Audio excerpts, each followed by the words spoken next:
Our next speaker has a visionary approach to K-12 programming, has brought digital transformation in education from a concept to reality, and is a noted speaker and author on education. She's currently Assistant Superintendent of Innovation at the St. Vrain School District in Colorado. Please join me in welcoming Patty Quinones to the screen. Hello, everyone. I'd like to say I'm very excited to be here at the conference. And as noted, I am the Assistant Superintendent of Innovation for St. Vrain Valley Schools. I'm going to share my screen here.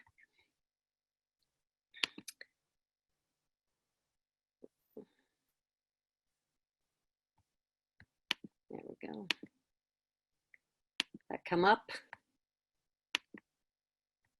Share, there we go. And let me get here. Just wanted to give you a little bit of background information concerning St. Vrain. St. Vrain is in Longmont, Colorado, but we are really thinking in terms of providing best practices for students along with a competitive advantage for success. And one of the things that we want to do is just give you a picture of kind of who St. Vrain is and what we're composed of. Currently, we employ close to 5,000 employees. We provide education for 33,000 students. Currently, we have a very large geographic area. 411 square miles, 60 buildings. We have assets around 5 billion to operate off of. Our citizen base is we operate in 2 counties and 13 municipalities. So we really service, as you can see, about 200,000 people in Longmont, Colorado. It's not. Don't know why it's not sharing. There we go. We really, just to give you a little bit of historical background, in 2002, we were really in serious financial trouble. It's a combination of lower expectations or lower expected revenues, unexpected expenses, and accounting errors. We were 13.8 million in the red. We had to make really significant sacrifices and reevaluate what our district was doing. We also had to find and create trust back in our community, along with being, again, very transparent about what we were doing and the direction that we were going. We were very fortunate to receive a couple of federal grants here in the United States. The I3 grant was really helped us to initiate the first laptop one-to-one program out of one of our high schools. We also really started creating and thinking about that academic excellence has to really be very high bar being set, and it didn't matter where your zip code, where you lived, and what your where your neighborhood school was. We all needed to be equitable and accessible. One thing that our superintendent did, Dr. Don Haddad, he really thought in terms of creating an ecosystem, and we've heard a little bit about, what does that look like? Our system was just a collection of schools, but we really started to have one voice, one vision of where we were going and how we were going to get there. We also had to really focus on our leadership and giving those same words and same verbiage so that they could also initiate leadership at all levels. We really had to focus on building the infrastructure. The infrastructure for technology was really in terms of building a technology plan with a lot of stakeholders at the table talking about this. We came up with a 3-year rollout plan, and we started with providing an iPad mini, an Apple iPad mini to all secondary school students. We also had to really increase our broadband and upgrade what we had as an infrastructure in our schools themselves. We were also very fortunate to receive additional funding through a Race to the Top grant in 2012, which allowed us to focus on STEM integration, allowed us to create an innovative or an innovation center, which you'll hear a little bit more about, and also our first P-TECH program in the state. We really, in building this ecosystem, it was important for us to be able to think in terms of having a clear mission of we must constantly change as our world was constantly changing, and we could not stay stagnant. There had to be really an urgency that was conveyed across our district to really push ourselves purposefully, intentionally, and strategically. We had to really think in terms of how to get there and how to sustain that work. We really took a look at what we were spending our budget on, what we were spending our money on. So we evaluated our systems. We came back to the table and said, you know, that school is not working, and we closed that school. That program is not benefiting all of our students, and we stopped putting money into that program. What was really important for our school district was that we convinced the community to invest in our schools. And we passed our first bond and mill levy in 2008, and it helped us to build a very, very strong foundation. One of the things that we did is that we changed the way that we approached our schools. Our neighborhood schools actually became schools of choice. In St. Vrain, we don't have a lot of charter because we give our parents and students choice. So all of our high schools have an academy that's aligned with STEM. We have 26 elementary and middle school STEM designated programs. We are very purposeful in our technology. We built that robust plan. We integrated and purchased devices. We did a lot of professional development for teachers, and we really constantly are trying to improve on that platform. We really needed to change the mindset of public education. We shifted the conversation to be positive, not deficit. We were coming from a place where we had to tell our own story. We're the ones that are in charge of dictating and talking about what education can do for our community. We also enlisted our businesses and our industry support, but not just we need the check, we need the money. We actually said, we need your expertise. We need you sitting at the table to help us close the gap between skills and foundational work and how we can get students prepared to have that competitive advantage for their future.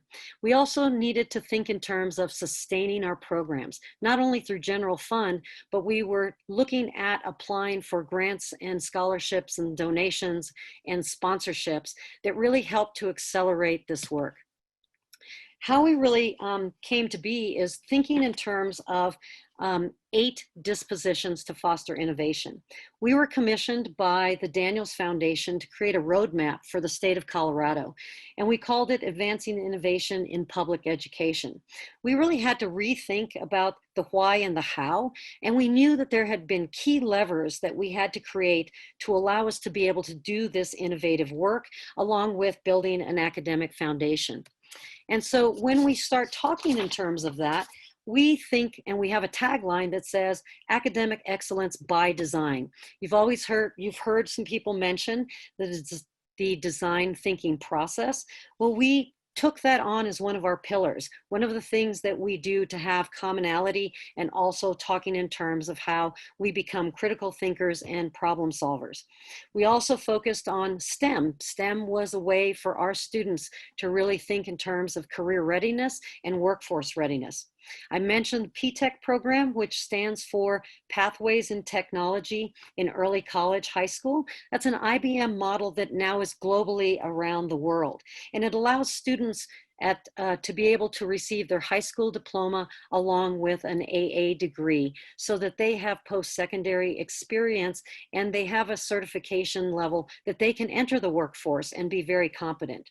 We have currently 2 in our district. One is around computer information systems. Second one is in biochemistry. And those have industry partners. IBM is our CIS partner. And in our biochemistry, we have 3 pharmaceuticals. And then we're starting a 3rd next year, which will be around cybersecurity, which will have Cisco, Comcast, and Seagate involved. I want to mention just some stability. We talk about dynamic stability. It's really important for us to really have programs and processes that are solid and give a very strong foundation. One of the things that when we started thinking about how we were going to bring innovative practices into our district, we felt like we needed a physical space, and we named that the Innovation Center, a very iconic showcase, which we'll see some pictures later in my presentation. 50,000 square feet, and it was really designated as the hub of innovation, although throughout our district, we have innovative practices going on. The other thing we had to do is we had to change mindsets. We had to really talk about providing a framework and to solve complex problems. Students 10 years ago for us were really kind of flatliners, you know, they were thinking about, how do I get my A? I just want to know how to get my A. And instead of really being engaged and have authentic conversations and being problem solvers and critical thinkers. And that's why it was so important for us to change that dynamic and to change the pedagogy for teachers to really be facilitators of that learning. How did we do it? We talked in terms of bringing in partnerships, but not just partnerships to have them, strategic partnerships which were integral to our success. Well, again, I mentioned that we wanted expertise to come in our door, and that valued partnership and interaction could be done in several ways. We have it, industry partners sit on our advisory boards. They provide mentors. They provide contract work for our student designers.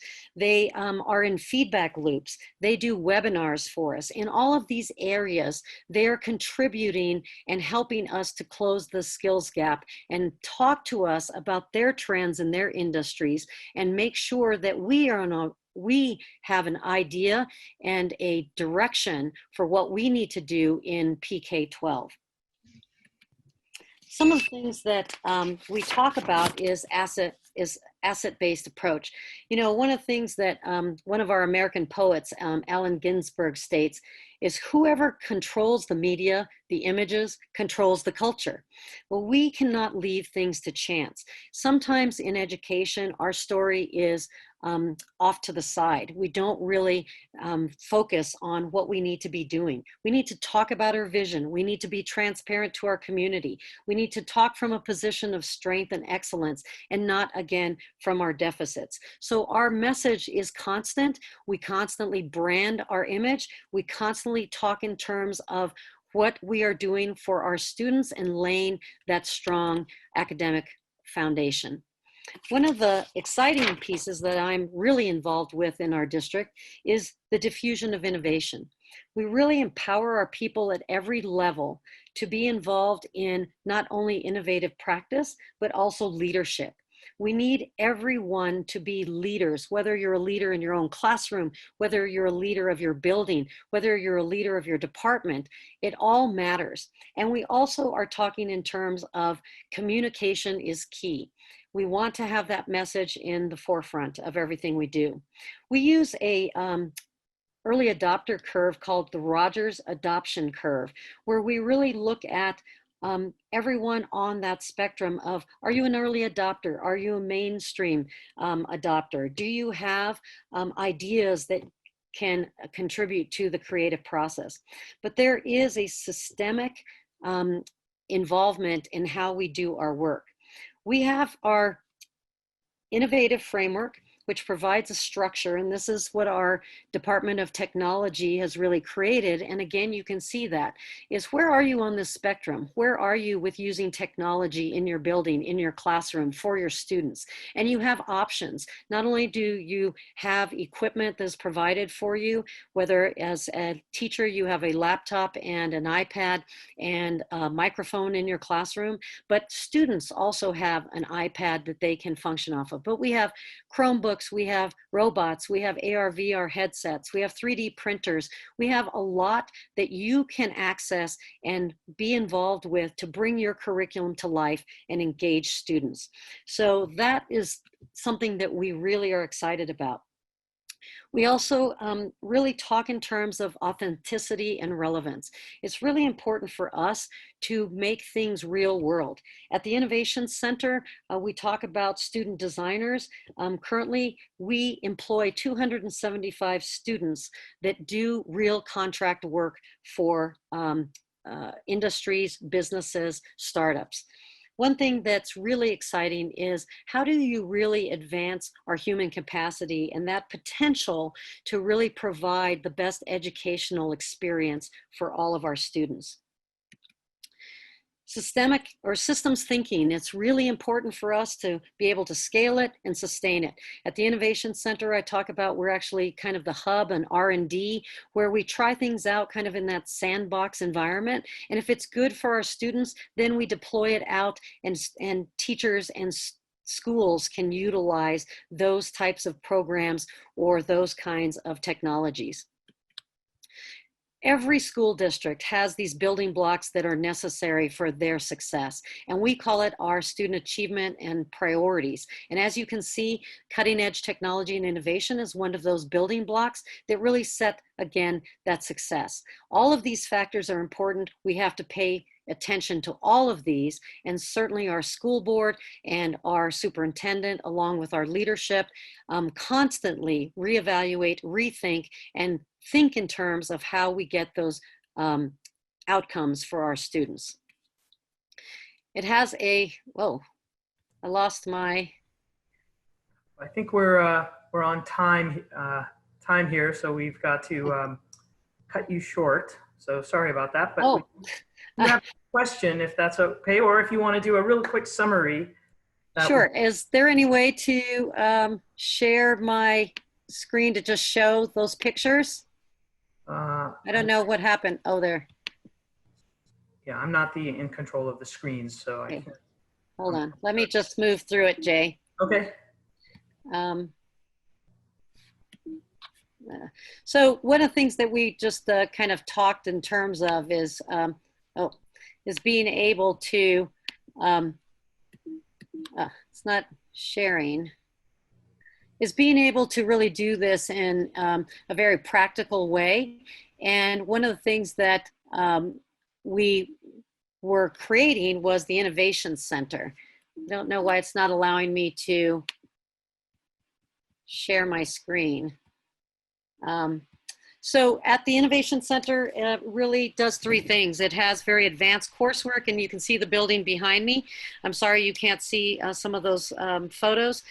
We also employ our student designers and do contract work. And then we have partnerships with probably over 75 industries that we really work through and have our partnerships be meaningful. Maybe I could answer some questions at this time. Yeah, so first of all, thank you for that. The scope of what you're doing just blew me away, and to have practical experience on moving the needle in terms of innovation, that's extremely valuable. I learned a new term, flatliners, so thank you also for that. You know, there's a lot of technology in what we're talking about, and you know, you can build schools with technology, but as you give students technology, does everybody have broadband connectivity at home or the space to do stuff at home? And this is something that COVID has brought up. So someone who's done this in real life, I thought I would throw that out. Yeah, I think that for us, one of the advantages, the city of Longmont is actually a fiber optic city, and so it provides internet for very low cost. That helped us not only with our E-ratings, but actually to provide internet service to all of our schools. And our pipeline for broadband went from, you know, very small pipeline to very large, so everybody can have access and be able to utilize that. We also really knew that with our technology plan, we had to be prepared, and so we really provided not only devices in a one-on-one situation, but we also made internet available so that even students who did not have it at home, we were able to provide that service through our our partnerships and hotspots that we actually provide for free for students. Fantastic. Well, thank you so much for that terrific presentation.